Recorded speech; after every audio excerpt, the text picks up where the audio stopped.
کچھ کہانیاں ہمیشہ زندہ رہتی ہیں اور انسان کو لگتا ہے یہ اس کی اپنی کہانی ہے۔ فرید الدین عطار نیشاپوری کی کہانی بھی ایسی ہی ہے۔ ان کی لکھی ہوئی منطق الطیر، جس کا مطلب ہے پرندوں کی مجلس، انگلش میں یہ کتاب کانفرنس آف دا برڈز کے نام سے مشہور ہے۔ یہ صرف پرندوں کی نہیں، ہر انسان کے دل کی کہانی ہے۔ کہانی یوں ہے کہ ایک صبح دنیا کے سب پرندے جمع ہوئے۔ کہیں دور دور سے پکار سنائی دی، ہمیں بادشاہ چاہیے، کوئی ایسا جو ہمارے پریشان دلوں کو باندھ دے، ہمارے جھنڈ کو سمٹ دے۔ تب ایک پرندہ اٹھا، ہدہد۔ اس نے کہا، اے دوستو، جس بادشاہ کو تم ڈھونڈتے ہو اس کا نام سیمرغ ہے۔ وہ دور، بہت دور، کاف کے پہاڑ کے اس پار رہتا ہے، مگر راستہ آسان نہیں۔ جو چلے گا وہی پہنچے گا، جو جلنے پر راضی ہوگا اس بادشاہ کو وہی دیکھے گا۔ مجمع میں سرگوشیاں ہوئیں، ہر پرندہ اپنے اپنے بہانے پیش کرنے لگا۔ بلبل بولی، میں اپنے گلاب کو چھوڑ دوں، اس کی مہک کے بغیر کیسے جیوں؟ ہدہد مسکرایا، گلاب تو مٹ جاتا ہے، خوشبو رہ جاتی ہے، تو خوشبو کی تلاش کر۔ طوطا بولا، مجھے آب حیات چاہیے، میں کیوں موت کے خطرے میں پڑوں؟ ہدہد نے کہا، جو موت سے ڈر گیا وہ زندگی کے راز سے بھی محروم رہا۔ مور نے گردن سواری، میری اصل جگہ تو جنت ہے، میری خوبصورتی مجھے واپس لے جائے گی۔ جواب آیا، نفس کی آرائش جنت کا دروازہ نہیں کھولتی۔ بطخ بولی، میں پانی کے بغیر کہاں رہوں، میرا پانی ہی میرا گھر ہے۔ ہدہد نے کہا، عادت چھوٹ جائے تو حقیقت ملتی ہے۔ باز نے فخر سے کہا، میں دنیا کے بادشاہوں کا شاہین ہوں، مجھے کیا ضرورت نئے بادشاہ کی؟ ہدہد بولا، جو فانی کے در پر جھکتا ہے وہ باقی کے در سے محروم رہتا ہے۔ باتیں بہت ہوئیں، کسی نے محبت کا نشہ دکھایا، کسی نے خوف کا مارا ہوا دل۔ ہدہد نے سب کی باتیں سنی، ہر دل کے مطابق جواب دیا، نرمی سے مگر سچ کے تیروں کے ساتھ۔ پھر بولا، آؤ چلیں، راستہ لمبا ہے مگر اگر دل کی سمت ٹھیک ہو تو منزل قریب ہے۔ یوں سفر شروع ہوا سیمرغ کی تلاش میں۔ عطار اس سفر کو 7 وادیوں میں بیان کرتے ہیں، مگر جان لو یہ وادیاں نقشے میں نہیں ملتے، یہ دل کے اندر کھلتی ہیں۔ پہلی وادی، وادی طلب۔ یہاں پرندے اپنی یقینی باتوں سے ہاتھ دھو بیٹھے۔ طلب نے ان کی پیاس بڑھائی، راتیں لمبی ہوئی، صبحیں بے سمت لگی، مگر اسی بے سمتی میں راستہ بنا، جیسے اندھیرے میں ستارے زیادہ روشن دکھے۔ دوسری وادی، وادی عشق۔ یہاں عقل کی سوچی سمجھی ترازو ٹوٹ گئی۔ عشق نے پرندوں کے دلوں کو آگ دی، ایسی آگ جو ڈراتی نہیں، چھپے ہوئے سونے کو کھرا کرتی ہے۔ کوئی اپنے پر جلاتا، کوئی اپنا نام چھوڑتا۔ عقل کہتی رہی ہولے چلو، عشق کہتا رہا گر کر اڑو۔ تیسری وادی، وادی معرفت۔ اب بات کتابوں کی نہیں، ذائقے کی تھی۔ جو کچھ سنا تھا وہ کم پڑ گیا، جو کچھ چکھا وہی سچ ٹھہرا۔ خاموشی تعلیم بن گئی اور دل ایک نیا کان۔ چوتھی وادی، وادی بے نیازی۔ پرندوں نے دیکھا کہ جمع کی ہوئی سب چیزیں بوجھ ہیں، نام، شہرت، جمع پونجی، یہاں تک کہ میں کا تصور بھی، ایک ایک کر کے سب اتارنا پڑا۔ جتنا ہلکے ہوتے گئے اتنا آسمان قریب آتا گیا۔ پانچویں وادی، وادی توحید۔ یہاں کثرت کے پردے ہٹنے لگے، جو کچھ دور دور لگتا تھا وہ ایک روشنی کی مختلف جھلکیں تھا۔ پرندوں کو لگا جیسے ہر راستہ ایک ہی مرکز کی طرف مڑ رہا ہو، ہر دروازے کے پیچھے وہی گھر ہو۔ چھٹی وادی، وادی حیرت۔ روشنی بہت تیز ہوئی تو آنکھیں تھک گئیں، سمجھ کے پل گرنے لگے۔ یہاں حیرانی شکست نہیں، عبادت ہے۔ پرندے گونگے قوالوں کی طرح تھے، کچھ کہنا تھا الفاظ نہ تھے، کچھ سننا تھا آواز نہ تھی۔ ساتویں وادی، وادی فقر و فنا۔ یہاں میں آخری بار سانس لیتی ہے اور پھر سکون سے سو جاتی ہے۔ یہ موت نہیں، بیداری ہے، ایسی بیداری جس میں آنکھ بھی تمہاری نہیں رہتی، سانس بھی تمہارا نہیں، سب کچھ محبوب کی طرف لوٹ جاتا ہے۔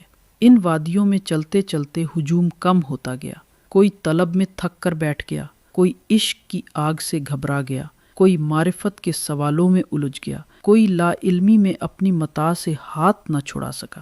آخر میں جب کاف کے پہاڑ کا سایہ قریب آیا تو ہزاروں میں سے صرف 30 پرندے رہ گئے، زخمی مگر زندہ، کمزور مگر اندر سے روشن۔ وہ پہاڑ پر چڑھے۔ انہیں امید تھی کہ اب ایک شاندار شاہی دربار ہوگا، بادشاہ تخت پر جلوہ گر ہوگا، فرشتوں کے پروں کی چھاؤں ہوگی، مگر چوٹی پر نہ دربار تھا نہ تخت، بس ایک آئینہ۔ ہدہد نے اشارہ کیا، دیکھو۔ انہوں نے دیکھا اور خاموش رہ گئے۔ آئینے میں بادشاہ تھا اور وہ خود تھے۔ سیمرغ، سی یعنی 30، مرغ یعنی پرندے، 30 پرندے۔ راز کھل گیا۔ جس بادشاہ کو وہ دور سمجھتے رہے وہ ان کے اندر تھا، مگر اس تک پہنچنے کے لیے انہیں اپنے سب نقاب اتارنے پڑے، اپنے سب نام گنوانے پڑے۔ جب میں کا چراغ بجھا تو اندر کا آفتاب نمودار ہوا۔ وہ رونے لگے، ایسے آنسو جو دکھ کے نہیں پہچان کے ہوتے ہیں۔ پتہ یہ چلا کہ سفر باہر نہیں اندر تھا۔ بادشاہ ملنے کی چیز نہیں، بننے کی بات ہے، اور بننا تب ممکن ہے جب تم جلنے پر راضی ہو۔ طلب میں بھٹکو، عشق میں تپو، معرفت میں ڈوبو، بے نیازی میں ہلکے ہو، توحید میں گم ہو، حیرت میں خاموش ہو، اور فنا میں اپنے آپ سے ہاتھ اٹھا لو۔ یہاں کہانی ختم نہیں ہوتی، بدل جاتی ہے۔ جو 30 پرندے کاف سے لوٹے وہ اب وہ نہ تھے جو چلے تھے۔ ان کے پر وہی تھے مگر پرواز بدل گئی تھی، ان کی چونچ وہی تھی مگر بول بدل گیا تھا۔ اب جب بلبل گلاب کے پاس جاتی تو خوشبو میں اپنے آپ کو پاتی، طوطا آب حیات کو یاد کرتا تو سمجھ جاتا کہ زندگی لافانی نہیں، معنی سے قائم ہے۔ مور آئینہ دیکھتا تو جان لیتا کہ حسن بوجھ ہے جب تک دل آئینے کی طرح صاف نہ ہو۔ بطخ پانی سے محبت کرتی مگر اس کی گہرائی کو بھی پہچان لیتی۔ باز اپنی اڑان کو بادشاہوں کے قریب ہونے سے نہیں، بادشاہ حقیقی کی یاد سے بلند کرتا۔ ہدہد خاموش رہا۔ استاد جب شاگرد کے اندر کا در کھلتا دیکھتا ہے تو کم نہ بولتا ہے۔ 30 پرندے ایک دوسرے کو دیکھتے اور مسکراتے۔ انہیں اب پتہ تھا کہ راستہ ختم نہیں ہوا، بس سمت واضح ہو گئی ہے۔ اب ہر صبح ان کے لیے نئی وادی، نئی حیرت، نئی روشنی لاتی۔ اب سننے والے تم کون سے پرندے ہو؟ تمہارا بہانہ کیا ہے؟ گلاب کی خوشبو، آب حیات کا لالچ، آئینے میں اپنا حسن، یا روزمرہ کی عادتیں؟ تمہارا ہدہد کون ہے؟ کوئی شخص، کوئی کتاب، کوئی واقعہ، یا تمہارے اندر کی آواز؟ اور سب سے بڑھ کر کیا تم کاف کی طرف چل سکتے ہو، چاہے آہستہ ہی سہی؟ اتار کی کہانی آج بھی زندہ ہے، کیونکہ یہ صرف پرندوں کی نہیں، ہماری ہے۔ ہم ایک ایسے سے زمانے میں جی رہے ہیں جہاں شور بہت ہے اور سننے والے کان کم، ربط کے وعدے بہت ہیں مگر دلوں کی تنہائیاں گہری۔ اس شور میں اگر ہدہد کی کوئی سرگوشی تمہارے دل میں جاگے، چلتے رہو، ڈرنا نہیں، تو سمجھ لو تمہاری پرواز شروع ہو چکی۔ یاد رکھو، سیمرغ کوئی باہر کی شان نہیں کہ آسمان کے کنارے تخت پر بیٹھا ہو۔ سیمرغ وہ روشنی ہے جو تب ظاہر ہوتی ہے جب تم اپنے اندر کے پردے اٹھاتے ہو۔ جب تم میں کے ہنگامے سے باہر نکلتے ہو تو ایک آئینہ ملتا ہے۔ اسی آئینے میں آواز آتی ہے، میں تمہارا بادشاہ ہوں اور میں تمہارا اندر ہوں۔ آخر میں بس اتنا، اگر اس کہانی نے تمہارے دل میں ذرا سی پیاس جگائی ہے تو یہی اس کا مقصد تھا۔ پیاس سفر کی پہلی دعا ہے۔ سفر شروع ہو تو راستے خود کھلتے جاتے ہیں۔ ہدہد ایک دن ملتا ہے، 7 وادیاں ایک ایک کر کے سامنے آتی ہیں، اور کاف کے پہاڑ پر جب تم پہنچتے ہو تو حیرت ہوتی ہے، جسے ڈھونڈتے تھے وہی ہم تھے۔ تو آؤ، اڑو، بہانے چھوڑ کر، خوف چھوڑ کر، عادتوں کے تالاب سے نکل کر۔